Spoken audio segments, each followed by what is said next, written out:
Happy Monday, everyone. Welcome into room 442. James Sharman, Mikey Singh, and myself, Sarah Pararia, join you. And it's Monday, which means we're doing 3 headlines, looking back to the weekend that was. And what a weekend it was, gentlemen. James, we have to start with your headline first because it is just shocking, but is it actually? This is from the Mirror. Vote for action. Thousands sign petition demanding Chelsea sack Potter after yet another defeat. Chelsea lose over the weekend to Tottenham 2-0. 4 goals in 11 matches in 2023 and across all competitions. James. Yeah, I mean, listen, change.org is where this petition came from, which never really accomplishes very much. You know, like I had one actually to get rid of Mikey from room 442. Thousands of people. They tried. But he's still here, so it doesn't mean that much. But no, listen, I am a Graham Potter supporter, right? It's gone horribly wrong so far. But this is a really weird situation. So many players coming in. You have to be patient with managers. I really believe that. Now, that being said, you lose to Spurs 2-0. You look pretty poor. At times, the team played quite well, but overall, they couldn't score again, right? And he can't score the goals. They haven't got a striker. That wasn't addressed in the transfer window. They bring on, once again, Aubameyang late in the match. He's back on the pitch for the first time in a while. Didn't get the job done. I am concerned, well, when he starts mentioning post-match and referring to All or Nothing and Arteta on the Amazon series and how he was almost fired, they thought, but they stuck with him. And look at him now. And then he mentions Jurgen Klopp. And he says, listen, look at Jurgen. You know, they're playing bad now. And people are saying he should be fired. Don't mention other managers, Graham. Just don't do that, you know. Worry about your own barn, so to speak. So I think they should keep him in charge. But obviously it's gone horribly wrong. 10th place right now for that team. They're not going to finish in the Champions League spots. But you've got to give him, I think, a bit longer. Mikey, do you agree? Potter in, Potter out. I do agree that you do have to give him a little bit longer. But that being said, I mean, you kind of illustrated this.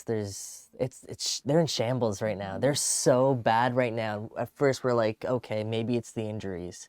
Well, they're fairly healthy now, and yet still they're not performing. Not only are they not performing, they're not performing under a budget that's by far right now the biggest in the Premier League. So with that comes extremely high expectations that right now Graham Potter's just not living up to it. That said, we're looking at clubs like Liverpool, for example, who have gone through some really rough times, but have all of a sudden, you know, turned the page and are looking... We thought what we thought, so. What we thought, yeah. But are looking a lot better, at least, than where they were at the start of the year, right? Growth does happen, especially with the new manager. But not only did Chelsea invest a lot into their squad, they invested a lot into Graham Potter, bringing not only Graham Potter over, but also his whole backroom staff, essentially, from Brighton.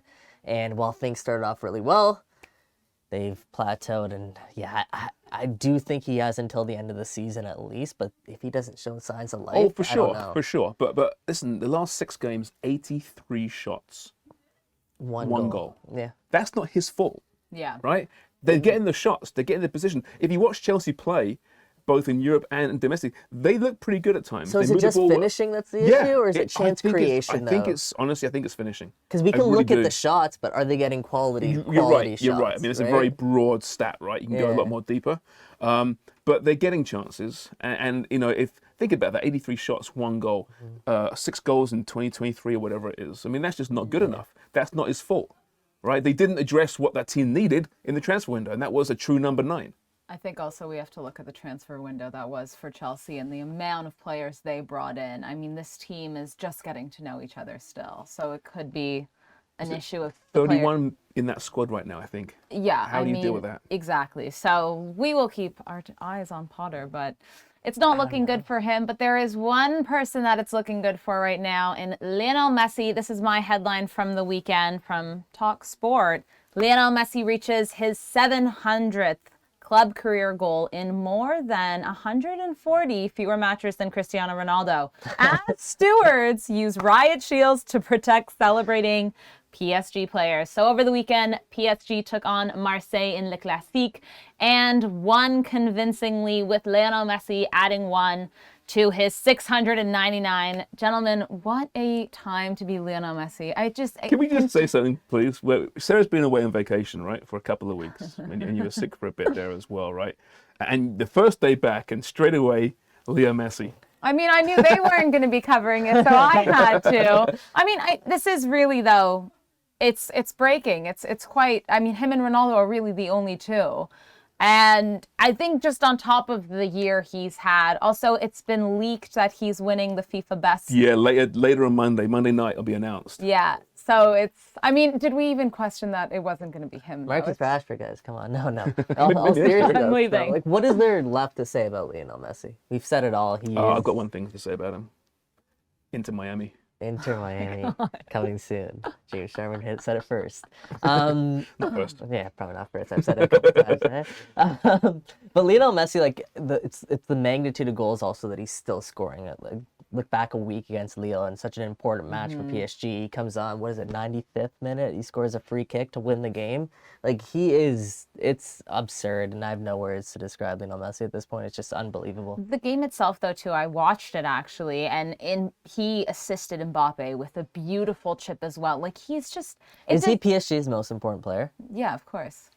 He is? I think so. Not more than Mbappe. I think the thing is Mbappe is scoring more goals, but so many of those goals are coming from passes that Messi is literally gifting. Like I would believe that you would score those goals because I would. You're right. I would. Great finish too. I actually made money from them and from Messi this weekend. There was a crazy parlay. It was PSG winning, over 1.5 goals, Mbappe assist, Messi goal. Mbappe assist. Yeah. James Sharman. And I put $2 in there and won like 25. But That's I'm big. cheap. But That's I was a really, big really win. happy about that. So Look yeah, at you with Liga. I'm a big Messi guy once again. Aren't we all? Okay, finally, Mikey from Glasgow Live giving some Canadians some love. Allistair Johnston fires just getting started warning as Celtic star wins first trophy versus Rangers. Yeah, the old firm. No, I love this headline for so many different reasons. I think it perfectly encapsulates what Allistair Johnston means to Celtic. First, let's give him a shout out. Big first trophy of not only his Celtic career, but just his career overall. He didn't get one with Montreal.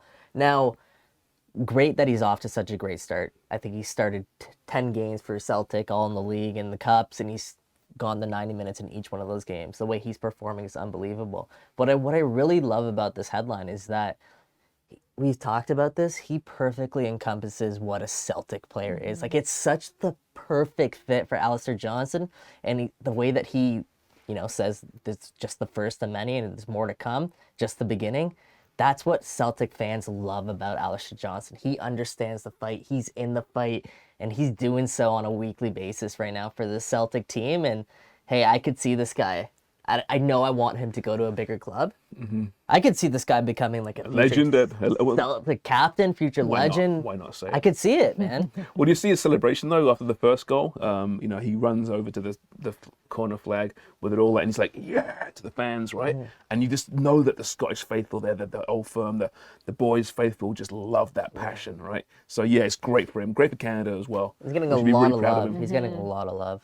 Well, massive congratulations to Allistair Johnston and Celtic, and they'll be back in action on Sunday against St. Mirren.